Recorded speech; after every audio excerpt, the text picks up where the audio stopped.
भारत के इतिहास में ऐसा पहली बार होगा कि हाई सिक्योरिटी के बीच उपराष्ट्रपति का चुनाव होगा। मतलब बीजेपी को क्रॉस वोटिंग का इतना खौफ कि अमित शाह ने डोभाल को सदन में बुला लिया।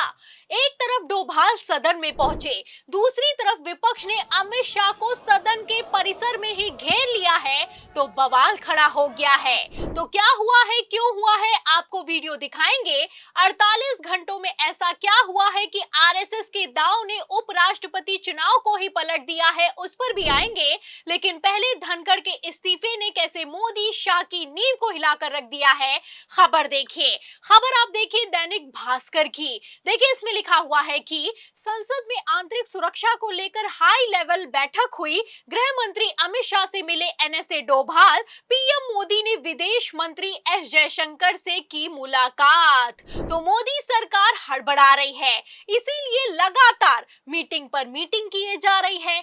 पहले तो सदन के अंदर राज्यसभा में सीआईएसएफ जवानों को तैनात किया गया और अब सांसदों को भी घेरने की तैयारी पूरी कर ली गई है। फिलहाल सांसदों को घेरने और क्रॉस वोटिंग से बचने के लिए सदन में पहुंचे एनडीए के सांसदों का खुद सदन में क्या हाल हुआ है, वीडियो देखें।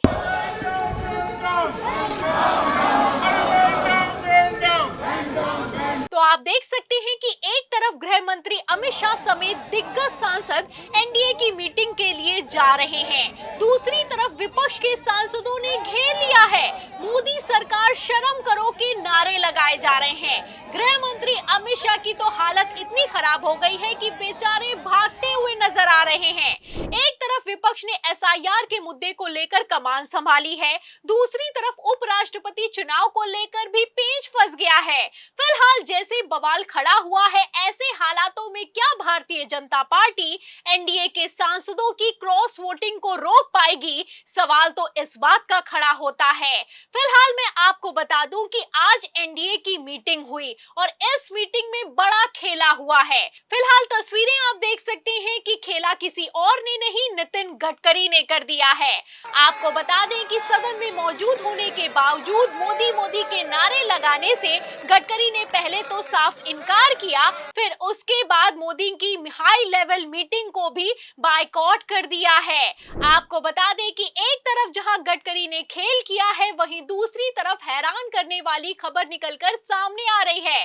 खबर के मुताबिक पूर्ण बहुमत होने के बावजूद एनडीए उपराष्ट्रपति चुनावों के लिए बहुमत जुटा रही है। खबर आप देख भी सकते हैं, हिंदुस्तान की खबर है और आज ही की खबर में लिखा हुआ है कि उपराष्ट्रपति चुनाव की तैयारियों में जुटी बीजेपी, धनखड़ जैसा समर्थन पाने की कोशिश, विरोधी देंगे साथ। तो खबर में आगे लिखा हुआ है कि बीजेपी के शीर्ष नेतृत्व ने महत्वपूर्ण संवैधानिक पद के लिए व्यापक समर्थन जुटाने की रणनीति पर काम करना शुरू कर दिया है। फिलहाल वैसे देखा जाए तो समर्थन की कमी तो भारतीय जनता पार्टी के पास है नहीं। लोकसभा और राज्यसभा दोनों में एनडीए की सरकार को बहुमत है। ऐसे हालातों में मोदी शाह क्यों हड़बड़ा रहे हैं, सवाल खड़ा होता है। फिलहाल इस सवाल के जवाब में इकोनॉमिक टाइम्स ने बड़ा खुलासा किया है और इस खुलासे ने हड़कंप मचा दिया है। क्या कहना है इकोनॉमिक टाइम्स की रिपोर्ट का, मैं आपको खबर का मेन पॉइंट पढ़कर सुना भी देती हूं। देखिए खबर में लिखा हुआ है कि इकोनॉमिक टाइम्स ने सूत्रों के हवाले से लिखा है कि पार्टी एक ऐसे अनुभवी नेता को उम्मीदवार बनाने की योजना बना रही है जिसका राष्ट्रीय स्वयंसेवक संघ से गहरा जुड़ाव हो। सोमवार को केंद्रीय गृह मंत्री अमित शाह के ऑफिस में एक महत्वपूर्ण बैठक हुई, जिसमें बीजेपी अध्यक्ष जेपी नड्डा, संगठन महासचिव बीएल संतोष, महासचिव विनोद तावड़े और सुनील बंसल शामिल हुए हैं। मतलब ठीक एक दिन पहले आरएसएस के नेताओं और अमित शाह की हाई लेवल मीटिंग हुई है। इस मीटिंग को लेकर सूत्रों के हवाले से खबर निकलकर सामने आ रही है कि अगला उपराष्ट्रपति आरएसएस का करीबी होने वाला वाला है। आरएसएस ने उपराष्ट्रपति पद पर अपना दावा ठोक दिया है। आपको बता दें, जहां एक तरफ आरएसएस अड़ा है, वहीं दूसरी तरफ बीजेपी भी हार मानने के लिए तैयार नहीं है। खबर के मुताबिक बीजेपी अपने उम्मीदवार के रूप में एक ऐसे नेता को चुनने की योजना बना रही है जो न केवल पार्टी का कट्टर समर्थक हो, बल्कि सदन को भी सुचारू रूप से चला सके।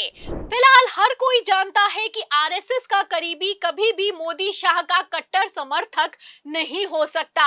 तो क्या इसीलिए बीजेपी आला कमान टेंशन में नजर आ रहा है और बहुमत होने के बावजूद समर्थन जुटा रहा है? फिलहाल इतना तो साफ है कि पेच फंस चुका है। आपको बता दें कि मोदी काल के इतिहास में ऐसा पहली बार हुआ कि पीएम मोदी के बाद अचानक से अमित शाह ने राष्ट्रपति से मीटिंग की है।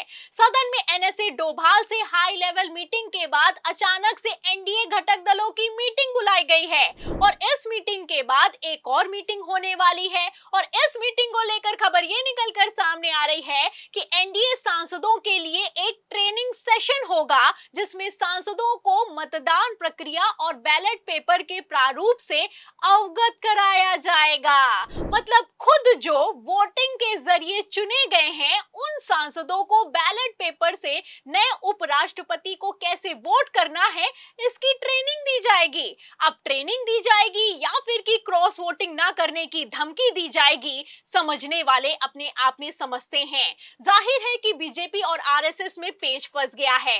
ऐसे हालातों में राष्ट्रीय अध्यक्ष के बाद उपराष्ट्रपति पद को लेकर भी आरएसएस अड़ गया है। वहीं दूसरी तरफ मोदी शाह की हालत खराब दिखाई दे रही है। फिलहाल जैसे भारतीय जनता पार्टी हड़बड़ा रही है, इतना तो साफ है कि बीजेपी के लिए एक एक वोट बेहद जरूरी है। क्योंकि उपराष्ट्रपति पद के चुनाव में सीक्रेट वोटिंग होती है। ऐसे में अगर किसी सांसद ने पलटी मार दी तो खुलासा नहीं होगा कि किधर से खेला हुआ है।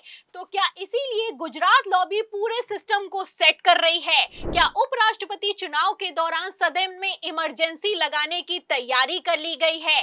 आखिर क्यों लगातार मीटिंग पर मीटिंग की जा रही है? इन सभी सवालों के जवाब में, पूरी रिपोर्ट पर, आरएसएस के एक्शन पर, मोदी शाह की हालत पर आपको क्या लगता है? क्या धनखड़ के इस्तीफे से ज्यादा खतरनाक नए उपराष्ट्रपति का चुनाव हो गया है? जो भी आप सोचते हैं हमें कमेंट बॉक्स में जरूर लिखें। वीडियो को ज्यादा से ज्यादा शेयर करें, हमारे चैनल को लाइक करें, सब्सक्राइब करें, ज्वाइन करें। फिर मिलती होगी खबर के साथ, तब तक के लिए धन्यवाद।